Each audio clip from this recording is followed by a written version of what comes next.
Hello everyone welcome to the channel. ఈరోజైతే ఒక 3 stocks గురించి డిస్కస్ చేద్దాం which I feel like under valued. కాకపోతే మంచి గ్రోత్ పొటెన్షియల్ ఉంది ఈ స్టాక్స్‌కి. సో వీడియోలోకి వెళ్ళకముందు ఒక చిన్న రిమైండర్. నేను యూట్యూబ్‌లో ఒక just random person sharing my thoughts. So మీరు గనుక ఈ స్టాక్స్‌లో ఇన్వెస్ట్ చేద్దాం అనుకుంటే మాత్రం మీ అనాలిసిస్ మీరు చేయండి. ఆల్సో ఎవ్రీ మంత్ ఇలాంటి ఒక వీడియో అయితే చేద్దాం అనుకుంటున్నాను. సో ఆ మంత్‌లో నేను బై చేసిన స్టాక్స్ గాని, లేకపోతే నేనేం బై చేయకపోతే నాకు ఏదైనా స్టాక్స్ అండర్ వాల్యూడ్ అనిపించినా మంత్లీ ఒక వీడియో అయితే చేస్తాను కంపల్సరీ. సో డిలే చేయకుండా వీడియోలోకి అయితే వెళ్ళిపోదాం. సో ఈ 3 స్టాక్స్‌తో పాటు at the end of the video ఒక బోనస్ స్టాక్ గురించి కూడా ఎక్స్‌ప్లెయిన్ చేస్తాను. Don't miss it.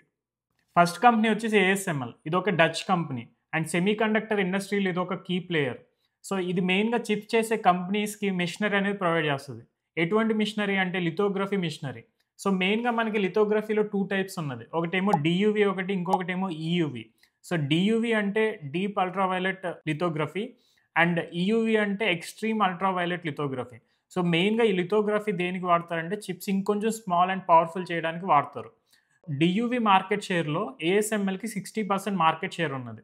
అండ్ దీని కాంపిటీటర్స్ వచ్చేసి కెనాన్ ఒకటి, నికాన్ ఒకటి. ఈయూవీ మార్కెట్‌లో దీనికి 100% మార్కెట్ షేర్ ఉన్నది. అండ్ ఈయూవీ మార్కెట్‌లో 100% మార్కెట్ షేర్ ఉండి అండ్ డామినెంట్ ప్లేయర్‌గా ఉండడం వల్ల దీనికొచ్చే అడ్వాంటేజెస్ ఏంటి అని చూద్దాం. ఫస్ట్ అయితే ఈ కంపెనీ రెవెన్యూ బ్రేక్ డౌన్ అయితే చూద్దాం. సో ఒక 44% ఈయూవీ నుంచి దీనికి రెవెన్యూ అనేది వస్తుంది. అండ్ ఒక 30% ఏమో డీయూవీ నుంచి దీనికి రెవెన్యూ వస్తుంది. అండ్ 26% ఏమో సర్వీసెస్. ఇవి చిప్స్ తయారు చేసే కంపెనీకి మెషిన్స్ అనేవి అమ్ముతదని చెప్పాను కదా! సో వాటికి ఏదో ఒక ప్రాబ్లమ్ వచ్చినా గానీ, లేకపోతే స్పేర్ పార్ట్స్ కావాలన్నా గానీ, ఆ సర్వీసెస్ నుంచి ఒక 26% అనేది రెవెన్యూ వస్తుంది.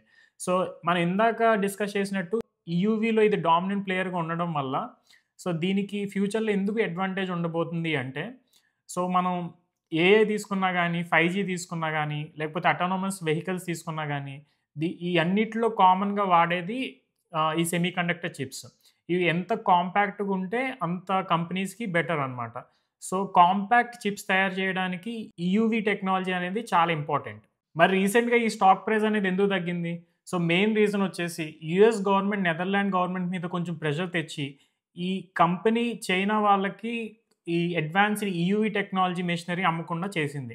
సో దీనివల్ల ప్రస్తుతం ఈ కంపెనీకి వచ్చే రెవెన్యూలో 30% ఏషియన్ కంట్రీస్ నుంచి వస్తుంది. సో దాంట్లో మెయిన్‌గా చైనా నుంచి వస్తుంది.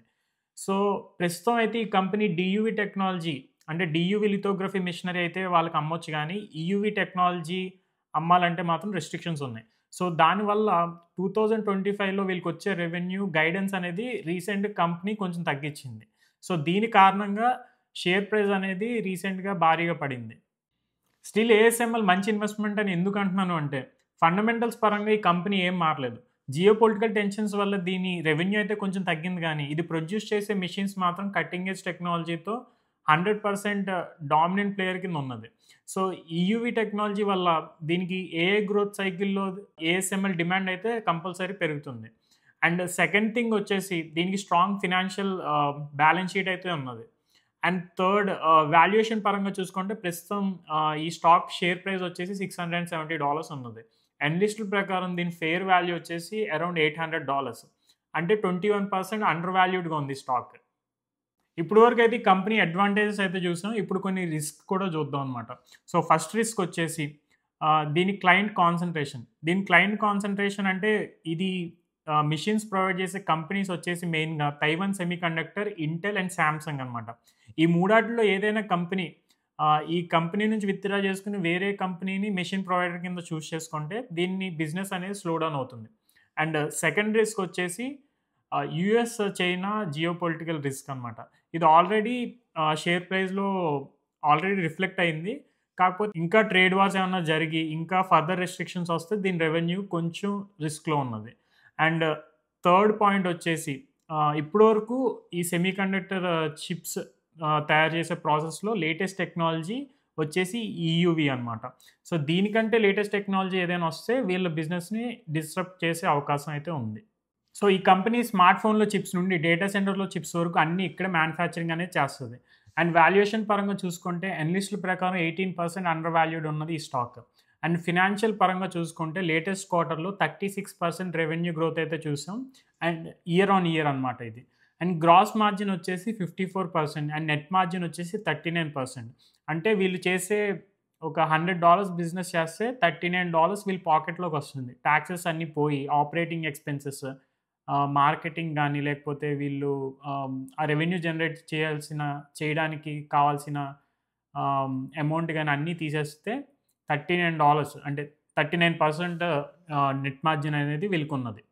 అండ్ బ్యాలెన్స్ షీట్ కూడా చూసుకుంటే స్ట్రాంగ్ బ్యాలెన్స్ షీట్ ఉన్నది. వీళ్ళకి చాలా అప్పులనేవి చాలా తక్కువున్నది. అండ్ క్యాష్ అనేది అబండెంట్ క్యాష్. అంటే వీళ్ళకి కావాల్సినంత క్యాష్ ఉన్నది. వీళ్ళు ఫర్దర్‌గా వీళ్ళ ఫ్యాక్టరీస్, ఫౌండరీస్ అనేది ఎక్స్‌పాండ్ చేసుకోవడానికి ఎనఫ్ క్యాష్ అయితే ఉన్నది. సో, మనం ఇందాక డిస్కస్ చేసాం గదా! సో, దీనికి కూడా కొన్ని టీఎస్ఎం అనేది కూడా కొన్ని జియోపొలిటికల్ రిస్క్ అనేది ఉన్నది. సో, మెయిన్‌గా దీని మ్యానుఫ్యాక్చరింగ్ వచ్చేసి తైవాన్‌లో నడుస్తుందనమాట. ఇది అండ్ చైనా ఈ తైవాన్ మీద ఆక్యుపై చేద్దామని రీసెంట్‌గా చూస్తుంది. అండ్ ఇలాంటి రిస్క్స్ ఎప్పుడైనా న్యూస్ వచ్చేటప్పుడు ఈ స్టాక్ ప్రైస్ అనేది పడుతుంది. సో, ఆహ్, ఈ ఈ రిస్క్‌ని తప్పించుకోవడానికి వీళ్ళేం జేస్తున్నారంటే, యూఎస్‌లో కొన్ని ఫౌండరీస్ ఎస్టాబ్లిష్ చేయడానికి చూస్తున్నారు. అండ్ 2025లో అరిజోనాలో ఒక ఫౌండరీ అయితే వీళ్ళు స్టార్ట్ చేయబోతున్నారు. అండ్ రీసెంట్‌గా బైడెన్ గవర్నమెంట్ వీళ్ళకి చిప్స్ యాక్ట్‌లో ఒక $6 బిలియన్ ఆల్రెడీ వీళ్ళకి ఫండింగ్ కింద ఇచ్చింది. అండ్ ఇంకొక $5 బిలియన్ లోన్ అమౌంట్ కింద కూడా వీళ్ళకి ప్రొవైడ్ చేశారు. ఈ కంపెనీ రెవెన్యూ బ్రేక్‌డౌన్ వచ్చేసి చూస్తే హై పర్ఫార్మెన్స్ కంప్యూటింగ్ నుంచి అంటే డేటా సెంటర్స్ నుంచి ఒక 51% రెవెన్యూ అయితే ఈ కంపెనీకి జనరేట్ అవుతుంది. అండ్ 34% ఏమో స్మార్ట్ ఫోన్ మార్కెట్ నుంచి వీటికి రెవెన్యూ జనరేట్ అవుతుంది. సో, దీని కాంపిటీటివ్ అడ్వాంటేజ్ చూసుకుంటే, సో, దీని మెయిన్ క్లయింట్స్ వచ్చేసి Apple, Nvidia, AMD, Broadcom. So, వీటన్నిటితో long term relation and also agreements అయితే ఈ టీఎస్ఎంకి అనేది ఉన్నది. టీఎస్ఎంకి మెయిన్ కాంపిటీటర్ వచ్చేసి ఇంటెల్ అనమాట. కాకపోతే వాళ్ళు వాడే మ్యానుఫ్యాక్చరింగ్ టెక్నాలజీ స్టిల్ చాలా బ్యాక్వర్డ్ ఉన్నది. సో, ఎగ్జాంపుల్ కింద చూసుకుంటే టీఎస్ఎం ఇప్పుడు 2 నానోమీటర్స్, 3 నానోమీటర్స్, ఆహ్, 2 ఎన్ఎం, 3 ఎన్ఎం చిప్స్ అంటారు. ఇవి ప్రొడ్యూస్ చేస్తుంటే స్టిల్ ఇంటెల్ ఇంకా 7 ఎన్ఎం, 10 ఎన్ఎం చిప్స్ ప్రొడ్యూస్ చేస్తుంది. సో, రీసెంట్‌గా ఇంటెల్ గూడా వాటి ఫౌండరీ అంటే దాని మిషనరీ అప్‌గ్రేడ్ చేసుకోవడానికి ట్రై చేస్తుంది. కాకపోతే దాని దగ్గర ఎనఫ్ క్యాష్ అనేది లేదు. అండ్ ఈ టీఎస్ఎం ఫాలో అవుతున్న టెక్నాలజీకి ఇంటెల్ రావడానికి చాలా టైం పడుతుంది. సో, మీన్‌వైల్ ఈ టీఎస్ఎంకి చాలా కాంపిటీటివ్ అడ్వాంటేజ్ అయితే ఉంది. అండ్ మార్కెట్ షేర్ మోనోపొలీ అనే చెప్పొచ్చు ఈ చిప్స్ మ్యానుఫ్యాక్చరింగ్ ఇండస్ట్రీలో. ఈ కంపెనీకి ఉన్న రిస్క్ గురించి డిస్కస్ చేస్తే, సో, మెయిన్‌గా అగైన్ తైవాన్, చైనా మధ్యన ఎటువంటి వార్ జరిగినా గానీ, స్టిల్ అరిజోనాలో ఒక ఫ్యాక్టరీ అయితే ఎస్టాబ్లిష్ చేస్తున్నారు గానీ, మెయిన్ మ్యానుఫ్యాక్చరింగ్ అంతా స్టిల్ తైవాన్‌లోనే జరుగుతుంది. సో, ఏదైనా వార్ అనేది మొదలైతే అక్కడ ప్రొడక్షన్ అనేది ఆగిపోయే ఛాన్సెస్ ఉన్నది. దానివల్ల షార్టేజెస్ రావచ్చు చిప్స్‌కి. అండ్ సెకండ్ పాయింట్ వచ్చేసి customer concentration. So, customer concentration అంటే టీఎస్ఎంకి మెయిన్‌గా యాపిల్ అనేది మెయిన్ కస్టమర్. ఆల్మోస్ట్ 25% రెవెన్యూ అక్కడి నుంచి వస్తుంది. సో, ఎన్విడియా నుంచి ఒక 11%, ఏఎండీ నుంచి ఒక 6% అనేది వస్తుంది. సో, వీటిలో అగైన్ ఏ కంపెనీ బ్యాక్‌ఔట్ అయినా గానీ వీళ్ళ రెవెన్యూస్ అనేవి చాలా దెబ్బతింటాయి. అండ్ థర్డ్ పాయింట్ వచ్చేసి ఇండస్ట్రీ సైకిల్స్. అంటే సెమీకండక్టర్ ఇండస్ట్రీ కూడా ఒక సిక్లికల్ ఇండస్ట్రీ. అంటే సో, దీని డిమాండ్ అనేది పెరుగుతూ, తగ్గుతూ వస్తదనమాట. సో, ప్రస్తుతం అయితే అన్ని కంపెనీస్ చిప్స్ మీద పడి డేటా సెంటర్స్ అనేది బిల్డ్ చేస్తున్నాయి గానీ, సో, ఆ డేటా సెంటర్స్ బిల్డ్ చేసినా వాటి నుంచి ఆ కంపెనీస్ అనేవి రెవెన్యూ ఇంకా జనరేట్ చేయట్లేదు. సో, ఈ కంపెనీస్ ఈ రెవెన్యూ జనరేట్ చేయట్లేదు కాబట్టి, సో, కొంచెం స్లో డౌన్ చేస్తే, ఈ చిప్స్ బయింగ్ అనేది స్లో డౌన్ చేస్తే ఆటోమేటిక్‌గా ఈ మ్యానుఫ్యాక్చరింగ్ కంపెనీస్ కూడా ఆర్డర్స్ అనేవి తగ్గుతాయి. సో, దీనివల్ల దీని రెవెన్యూస్ అనేవి ఇంపాక్ట్ అవ్వే అవకాశం అయితే ఉంది. సో, అదొక పాయింట్ మీరు మీ దృష్టిలో పెట్టుకొని ఇన్వెస్ట్‌మెంట్ అనేది చేయండి. నెక్స్ట్ స్టాక్ వచ్చేసి గూగుల్. నాకు హైయెస్ట్ కన్విక్షన్ ఉన్న స్టాక్ వచ్చేసి గూగుల్ అనమాట. సో, ఫస్ట్ అయితే దీని బిజినెస్ సెగ్మెంట్స్ అనేవి చూద్దాం.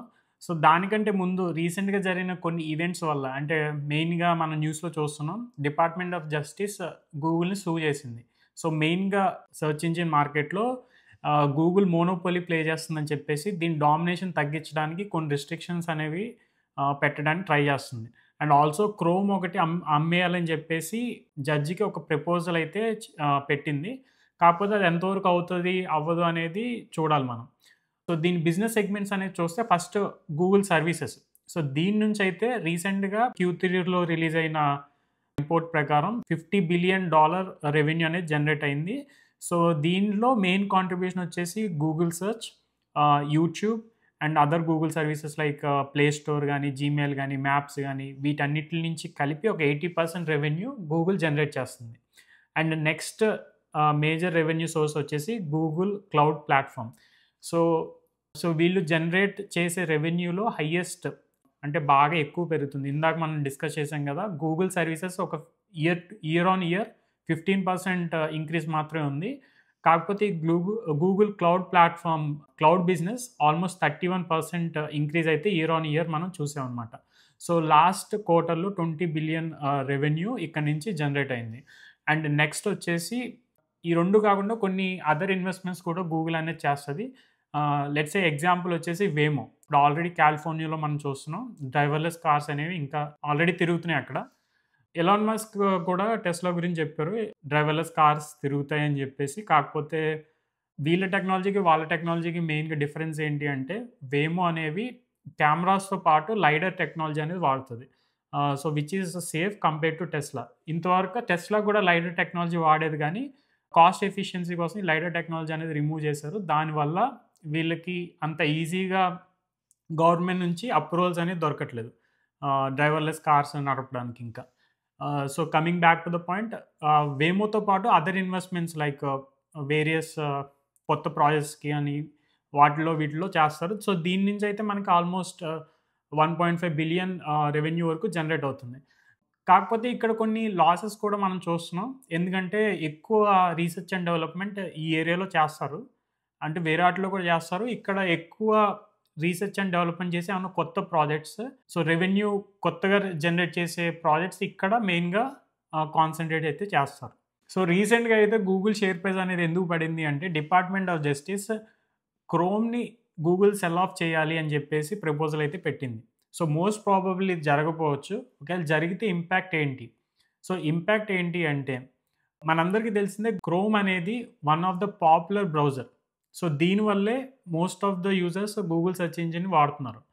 ఒకవేళ దీన్ని గనక తీసేస్తే వేరే కంపెనీ ఏదైనా బై చేస్తే వీళ్ళ ఎకోసిస్టమ్‌ని తీసేస్తే కొంచెం రెవెన్యూ పరంగా ఇంపాక్ట్ అయితే ఉంటది.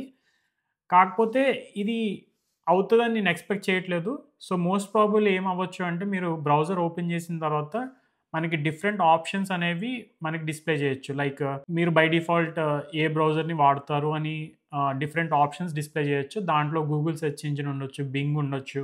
రీసెంట్‌గా వచ్చేసి సెర్చ్ జీపీటీ అని ఒకటొచ్చింది. పర్ప్లెక్సిటీ అని ఒకటొచ్చింది. సో, బై డిఫాల్ట్ ఏది వాడతారు అని చెప్పేసి అక్కడ మనకి ఆప్షన్స్ అయితే ప్రొవైడ్ చేసే అవకాశం ఉన్నది. ఒకవేళ బై ఎనీ ఛాన్స్ ఈ క్రోమ్ అనేది సెల్ ఆఫ్ అయినా గానీ, so, other segment of business still worth more than current price అనమాట. క్రోమ్ తీసేసినా గానీ స్టిల్ గూగుల్ అనేది ఇప్పుడు అండర్ వాల్యూ ఉన్నది. ఎందుకంటే కరెంట్‌లీ ఇప్పుడు నాకు తెలిసి అరౌండ్ 20 ఫార్వర్డ్ పీఈతో గూగుల్ షేర్ ప్రైస్ అయితే ఉన్నది. And compare to other magnificent 7 stocks ఉన్నాయి గదా! సో, ఉన్నాటిలో చీపెస్ట్ స్టాక్ ఇప్పుడు గూగుల్ అనేది ఉన్నది. సో, జస్ట్ ఈ news antitrust case news గురించి ప్రస్తుతం అయితే మనం షేర్ ప్రైస్‌లో డిప్ చూస్తున్నాం. ఇది one of the wonderful opportunity to buy Google.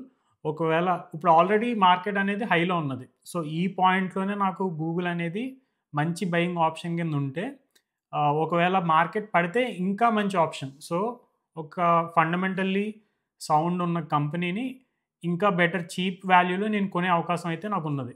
So, నేనైతే రీసెంట్‌గా ఎక్కువ మొత్తంలో గూగుల్ అనేది కొనడం స్టార్ట్ చేశాను.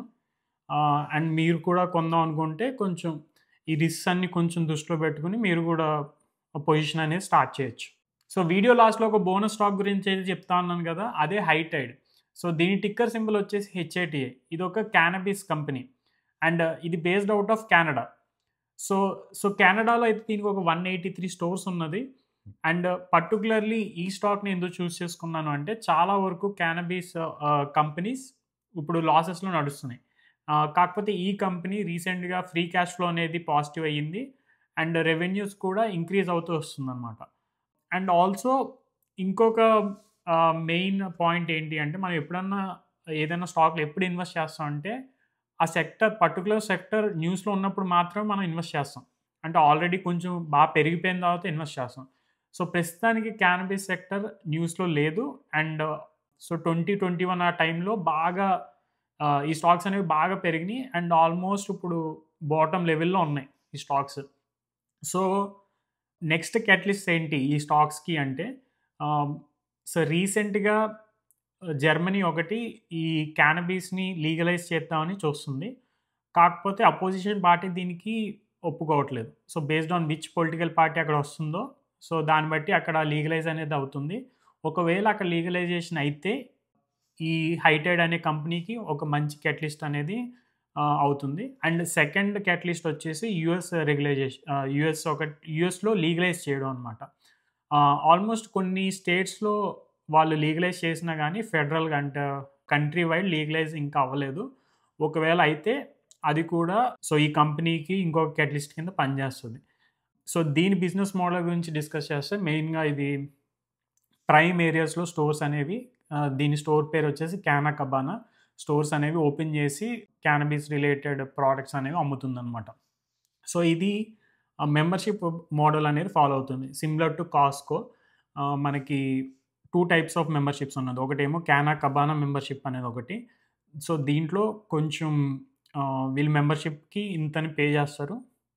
వీళ్ళకి ఈ ప్రొడక్ట్స్ అనేవి కొంచెం డిస్కౌంటెడ్‌లో వీళ్ళకి ప్రొవైడ్ చేస్తారు. సో, వీళ్ళ రిటెన్షన్ రేట్ ఒకటి బాగుంది ఈ మెంబర్‌షిప్‌కి. And every quarter we are seeing increase in memberships. And second వచ్చేసి దీంట్లోనే సెకండ్ లెవెల్ మెంబర్‌షిప్ ఇదే ఎలైట్ మెంబర్‌షిప్. సో, దీంట్లో ఇంకొన్ని special offers and special privileges అయితే వీళ్ళకున్నాయి. అండ్ ఆల్మోస్ట్ ఈ క్యానా కబానా మెంబర్స్‌లో ఇప్పుడు 4% ఈ క్యానా కబానా నుంచి ఎలైట్ మెంబర్స్‌కి మారారు. రీసెంట్ క్వార్టర్స్ నంబర్స్ అయితే చూస్తే. సో, ఇంతకి నేనేం చెప్తున్నానంటే మీరు ఒక $100 ఈ స్టాక్‌లో గనక ఇన్వెస్ట్ చేస్తే $100 పోయినా పర్లేదు అనుకుంటే మాత్రం ఇన్వెస్ట్ చేయండి. ఎందుకంటే దీని మార్కెట్ క్యాప్ వచ్చేసి $230 మిలియన్. స్మాల్ క్యాప్ అని కూడా చెప్పలేం. దీన్ని మైక్రో క్యాప్ అని చెప్పొచ్చు. కాకపోతే ఒకవేళ పెరిగితే అంతే రేంజ్‌లో పెరుగుతది. ఈజీగా ఒక 5x అయ్యే ఛాన్సెస్ అయితే ఉన్నాయి. ఈ క్యాటలిస్ట్‌లు ఇప్పుడు ట్రంప్ గాని లీగలైజ్ చేస్తే, క్యానబిస్ అనేది లీగలైజ్ చేస్తే ఈజీగా 5x అనేది అవుతుంది. సో, నేనైతే పర్సనల్‌గా చాలా తక్కువ అమౌంట్ నా పోర్ట్‌ఫోలియోలో తక్కువ అమౌంట్ అయితే ఈ స్టాక్‌లో పెట్టాను. సో, మీరు గూడా ఆ అమౌంట్ పోయినా పర్లేదు అనుకుంటే మాత్రమే ఈ స్టాక్‌లో ఇన్వెస్ట్ చేయండి. So, that's it for today's video. ఇంకొక ఇంపార్టెంట్ విషయం నేనేం చెప్పాలనుకుంటున్నానంటే స్టాక్ మార్కెట్ అనేది ఒక పేషెన్స్ గేమ్. సో, దీనికి బెస్ట్ ఎగ్జాంపుల్ ఏంటి అంటే సోఫే స్టాక్ అనమాట. సో, 2022 నుంచి 2024 వరకు దాని ప్రైస్ రేంజ్ వచ్చేసి $6 నుంచి $8 వరకు అలాగే ఉన్నది. అండ్ సడెన్‌గా లాస్ట్ మంత్ నుంచి ప్రస్తుతం ఇప్పుడు ఆ $8, $7 నుంచి ఇప్పుడు $16 స్టాక్ ప్రైస్ అనేది అయ్యింది. సో, కొన్నిసార్లు ఏమవుతుందంటే మనం కొన్ని మంచి స్టాక్స్‌లో ఇన్వెస్ట్ చేసినా గానీ అది పెరగడానికి అది షేర్ ప్రైస్‌లో రిఫ్లెక్ట్ అవ్వడానికి కొంచెం టైం అనేది పడుతుంది. సో, మనం ఇంపేషెంట్ అయ్యి మధ్యలోనే అమ్మేస్తే సడెన్‌గా ఇప్పుడు చెప్పాను గదా! లాస్ట్ 1 మంత్‌లోనే స్టాక్ ప్రైస్ అనేది డబుల్ అయింది. సో, అలాంటి మూవ్స్ అనేది కొంచెం మనం మిస్ అవుతాం. సో, కొన్ని సార్లు ఏమవుతుందంటే స్టడీగా పెరుగుతుంది. సో, లీనియర్‌గా పెరుగుతుంది. ఆ కేస్‌లో it's well and good. But నేను చెప్పేదేంటంటే స్టాక్ మార్కెట్‌లో పేషెన్స్ అనేది కంపల్సరీ ఉండాలి మీకు. సో, నెక్స్ట్ మంత్ అయితే మరిన్ని మంచి పిక్స్‌తో ఇంకొక వీడియోతో మీ ముందుకొస్తాను. సో, అప్పటి వరకు ఈ వీడియో గనక మీకు నచ్చితే లైక్ చేయండి. అండ్ ఇలాంటి మరింత యూజ్‌ఫుల్ కంటెంట్ కోసం సబ్స్క్రైబ్ చేసుకోండి. అండ్ ఈ వీడియో యూజ్‌ఫుల్ అనిపిస్తే మీ ఫ్రెండ్స్ అండ్ ఫ్యామిలీకి షేర్ చేయండి.